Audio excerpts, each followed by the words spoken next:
Bio खजाना channel में आपका स्वागत है। जैसे कि आप इसके पहले के हमारे वीडियो में आप देख चुके हैं कि कोशिका के विषय में और फिर उसके बाद कोशिकांगों के विषय में, सेल ऑर्गेनेल्स के विषय में हमने आपको कई जो है सेल ऑर्गेनेल्स के अलग अलग वीडियोज के विषय में आपको बता चुका हूं। और अब आज का मेरा टॉपिक है केंद्रक। केंद्रक के विषय में ये जान लीजिए कि केंद्रक को ये कहा जाता है कि जैसे हमारे शरीर में मस्तिष्क का कार्य होता है, ठीक उसी प्रकार कोशिका में केंद्रक का कार्य होता है। केंद्रक हमारे शरीर की ही तरह, मस्तिष्क की तरह कोशिका में कार्य करता है।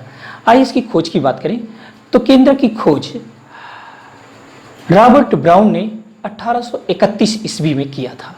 ये कहा जाए मुख्यतः एक कोशिका में एक ही केंद्रक होता है सामान्य रूप से लगभग, और कुछ ग्रीन एल्गीज में, हरित शैवाल में जैसे क्लैडोफोरा में एक से अधिक केंद्रक भी पाया जाता है, एक से अधिक न्यूक्लियस भी पाया जाता है। और ये जानिए कि जीवाणु और ब्लू ग्रीन एल्गी में यहाँ केंद्रक पूरी तरीके से डेवलप नहीं होता है, क्योंकि इसमें केंद्रक कला नहीं होती, केंद्रिका नहीं होती, यानी न्यूक्लियोलस नहीं होता, और इसमें हिस्टोन, इसके डीएनए में हिस्टोन प्रोटीन नहीं होती।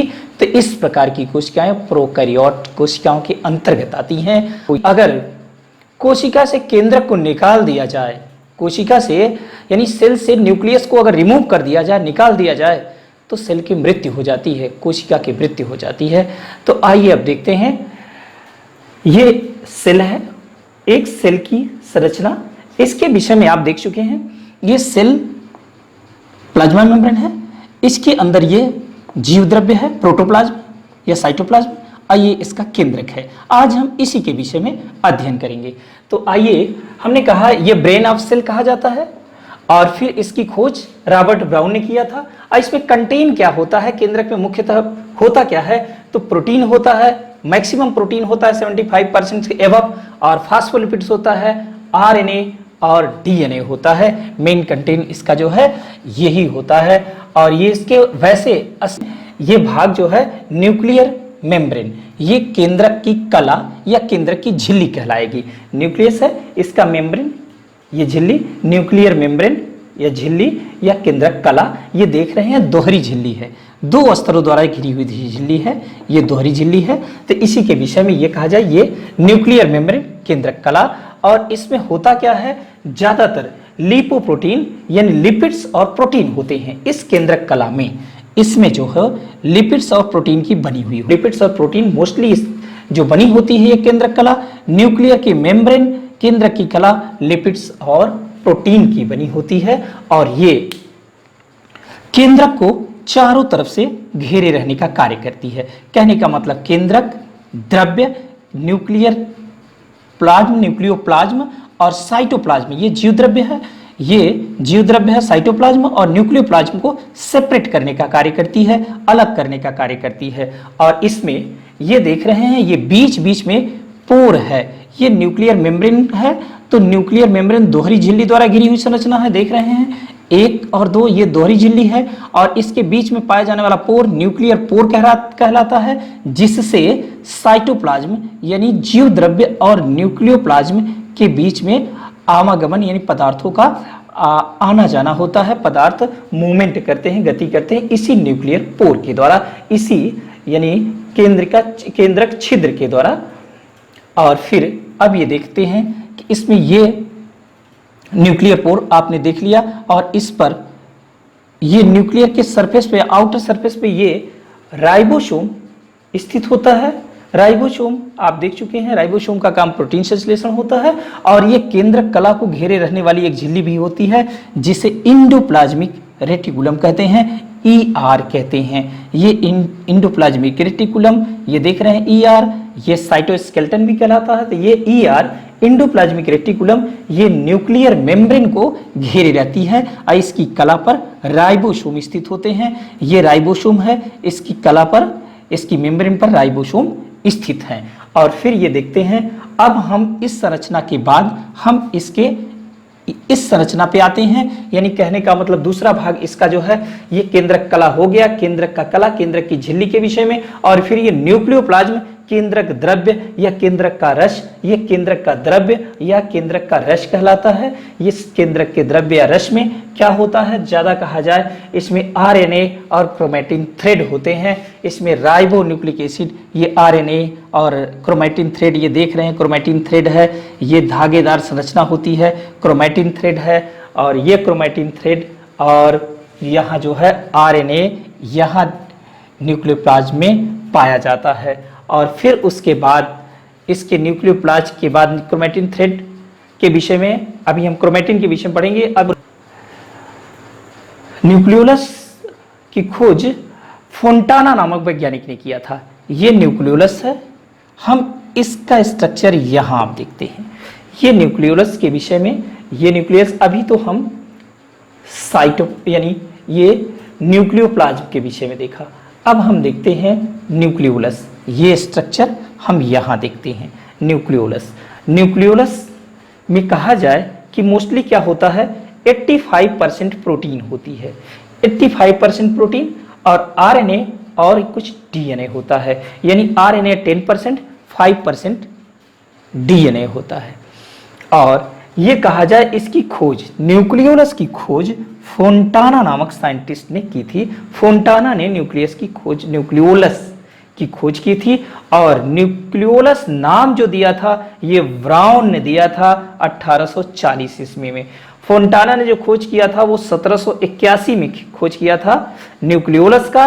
लेकिन न्यूक्लियोलस टर्म, न्यूक्लियोलस नाम जो दिए वो दिए थे ब्राउन ने 1840 में। और ये कहा जाए कि इट फॉर्म क्रोमोसोम, यही गुणसूत्रों का निर्माण करता है। न्यूक्लियोलस का कार्य है ये इट फॉर्म्स क्रोमोसोम, गुणसूत्र का निर्माण करता है। और इसके वैसे कहा जाए इसके 4 पार्ट होते हैं। न्यूक्लियोलस के 4 भाग हो रहे हैं, यानी प्रोटीन, पार्स एमॉर्फा मैट्रिक्स। इसमें पार्स एमॉर्फा मैट्रिक्स में कहा जाए इस भाग में न्यूक्लियोलस के प्रोटीन रिच पार्ट होता है, प्रोटीन भाग ज्यादा होता है। पार्स एमॉर्फा में ये प्रोटीन रिच पार्ट होता है। और फिर उसके बाद कहा जाए कि ग्रेनुलर, ये दूसरा पार्ट हम कहते हैं ग्रेनुलर। ये पार्ट के बाद यहाँ भी जो होता है, यहाँ आरएनए राइबो न्यूक्लिक एसिड की अधिकता होती है। राइबोज यानी आरएनए ज्यादा होता है, आरएनए ओरिजिन होता है। यहाँ कहा जाए ये granular portion ribosomal granular portion कहलाता है, या ये कहा जाए ओरिजिन ऑफ राइबोसोमल, यहाँ ओरिजिन होती है, ओरिजिन माना जाता है ग्रेनुलर पोर्शन में। और इसका रेशियो जो होता है 2:1 का न्यूक्लिक एसिड और आरएनए की ये रेशियो है यही होता है ग्रेनुलर में, ठीक है।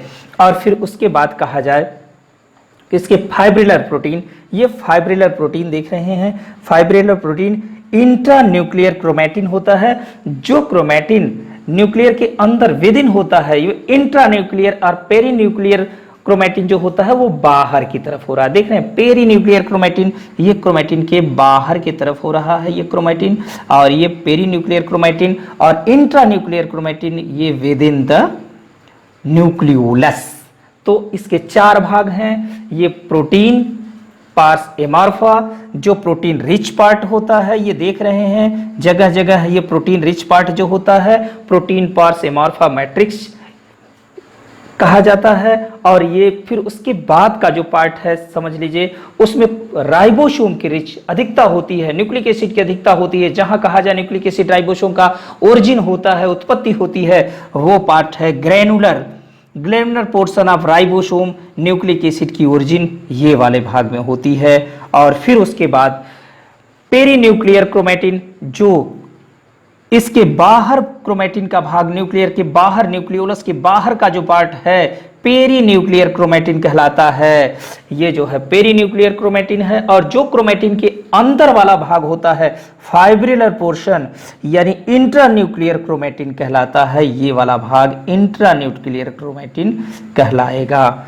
और फाइब्रिलर पोर्शन, इसके अंदर ये फाइब्रिलर पोर्शन है। इस तरीके से आपने न्यूक्लियोलस के विषय में, केंद्रिका के विषय में देखा। और फिर उसके बाद का जो पोर्शन आता है वो आता है क्रोमैटिन, क्रोमैटिन थ्रेड या क्रोमैटिन धागे। ये क्रोमैटिन धागे कहाँ हैं? ये क्रोमैटिन थ्रेड लाइक स्ट्रक्चर जो है ये क्रोमैटिन धागे हैं, क्रोमैटिन थ्रेड है।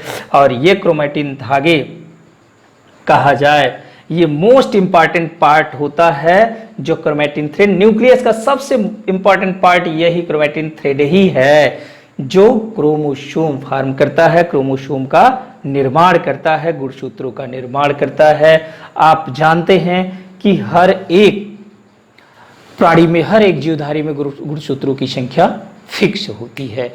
और ये गुणसूत्रों की संख्या जो फिक्स होती है, अब जैसे मनुष्य में क्रोमोसोमों की संख्या होती है 46 गुणसूत्रों की संख्या जो है मनुष्य में। तो ये क्रोमैटिन थ्रेड वैसे तो धागे की तरह बिल्कुल उलझे हुए रहते हैं, कंडेंस रहते हैं, फैले हुए रहते हैं गुणसूत्र। और ये धागे जब विभाजन होता है, विभाजन के समय, सेल डिवीजन के समय ये धागे कंडेंस हो जाते हैं, संघनित हो जाते हैं और ये गुणसूत्र बना लेते हैं। वैसे कहा जाए एक कोशिका में लगभग 2 मीटर लंबा डीएनए, यानी मनुष्य की कोशिका में की बात करें कि एक मनुष्य की कोशिका में, एक कोशिका में यानी डीएनए में जिसमें 46 गुणसूत्र होते हैं, यानी 23 जोड़ी गुणसूत्र होते हैं, 23 जोड़ी या 46 गुणसूत्र कहा जाए तो इसमें होते हैं। तो इनमें लगभग अगर कहा जाए तो 2 मीटर लंबा होता है इसका डीएनए। जीव में ये कहा जाए इतने जोड़ी गुणसूत्र होते हैं, यानी 46 यानी 23 जोड़ी गुणसूत्र होते हैं। और ये कहा जाए ये गुणसूत्र की संरचना ये है। और ये गुणसूत्र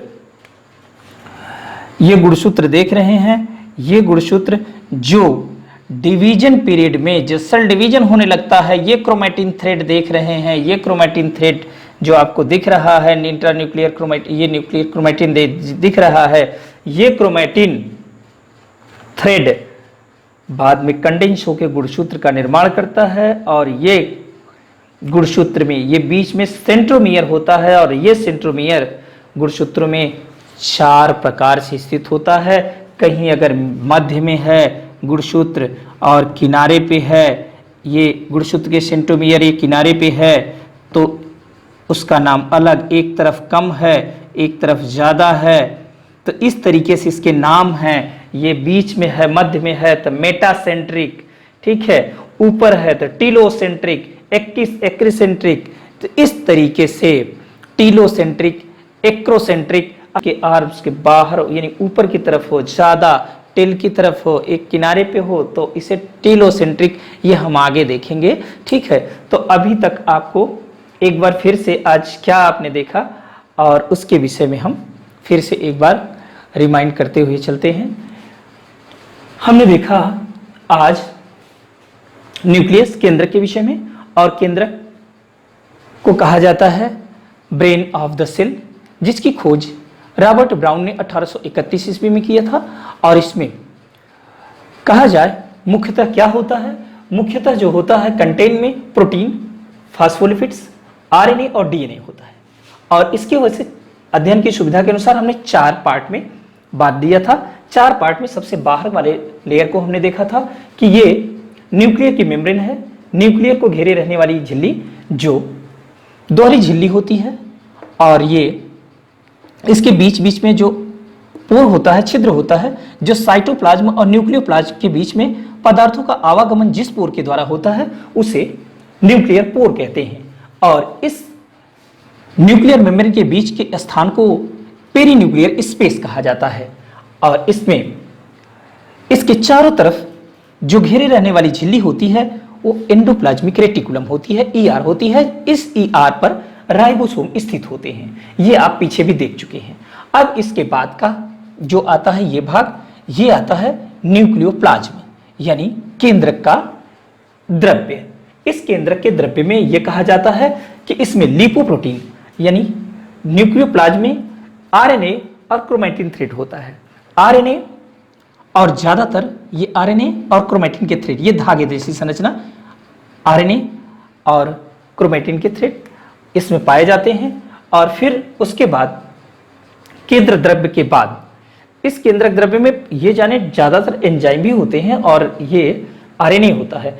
इसके बाद आता है न्यूक्लियोलस। ये न्यूक्लियोलस पार्ट है, न्यूक्लियस के अंदर पाया जाने वाला केंद्रक के अंदर के केंद्रिका।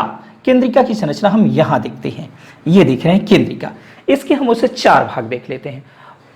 प्रोटीन, एमॉर्फस यानी पार्स एमॉर्फा, ये पार्स एमॉर्फा प्रोटीन रिच पार्ट होता है, ये मैट्रिक्स तरल भाग, और फिर उसके बाद ये ग्रेनुलर पोर्शन राइबोसोम का होता है, जहां राइबोसोम की कहा जाए ओरिजिन होती है यानी उत्पत्ति होती है, और आरएनए यानी ये कहा जाए इसके न्यूक्लिक एसिड आरएनए की मात्रा सबसे अधिक होती है। और फिर पेरीन्यूक्लियर क्रोमैटिन होता है जो न्यूक्लियोलस के चारों तरफ रहता है, पेरीन्यूक्लियर क्रोमैटिन। फिर उसके अंदर जो क्रोमैटिन पाया जाता है intra nuclear chromatin, intra with in nuclear यानी न्यूक्लियोलस के अंदर का जो क्रोमैटिन है इंट्रा न्यूक्लियर क्रोमैटिन कहा जाएगा। इस तरीके से आपने न्यूक्लियोलस के विषय में देखा। और फिर अब आता है हम इस क्रोमैटिन थ्रेड की बात करते हैं। क्रोमैटिन मुख्य पार्ट वही है, मेजर पार्ट ये होता है, ये न्यूक्लियस का सबसे इंपॉर्टेंट पार्ट होता है, जिसके विषय में यह कहा जाए क्रोमैटिन धागे के समान संरचना होती है, थ्रेड लाइक स्ट्रक्चर। जब कोशिका में डिवीजन शुरू होता है तो ये कंडेंस हो जाते हैं और गुणसूत्र बना लेते हैं, और हर जीवधारी में गुणसूत्रों की संख्या फिक्स होती है। हर जीवधारी में गुणसूत्रों की संख्या नियत होती है, निश्चित होती है। जैसे मनुष्य में गुणसूत्रों की संख्या 46 होती है यानी 23 जोड़ी होती है। कहा जाए कि एक कोशिका में लगभग 2 मीटर लंबा डीएनए होता है, यानी एक कोशिका में मनुष्य में डीएनए लगभग 2 मीटर लंबा होता है। और ये गुणसूत्र की संरचना है जो बीच में सेंट्रोमियर के द्वारा जुड़ा होता है।